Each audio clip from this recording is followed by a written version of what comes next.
आम्ही पोलिसांच्याकडे मागणी केलेली की 24 तासाच्या आत तो आरोपी सापडायला पाहिजे होता, पण अद्याप अजून तसं झालेलं नाहीये. इथलं स्थानिक प्रशासन हलगर्जीपणा करतंय आणि त्या आरोपीचं नाव माहिती असून सुद्धा ते जनतेसमोर ते नाव सादर करत नाही.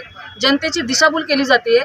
का तो आरोपी इथला गोरेगाव मधलाच आहे का कुणाचा रिलेटिव्ह आहे, कोणाच्या दबावाखाली स्थानिक प्रशासन काम करते, याचा सुद्धा शोध आम्ही लावणार आहोत. आणि जर आम्ही त्यांना 24 तासाची वेळ दिली, 24 तासाच्या वेळेमध्ये जर त्यांनी आरोपीला पकडलं नाही तर सर्व समाजाच्या मोर्चाचे आम्ही इथं आंदोलन करणार आहोत. जोपर्यंत आरोपीला अटक होत नाही तोपर्यंत आम्ही इथेच ठिय्या मांडून बसणार राहणार आहोत. बरोबर या प्रकरणात अद्यापही आरोपी अटक झालेला नाही. कसं बघता या दुर्घटना घडून 24 तासापेक्षा जास्त वेळ गेलेला आहे.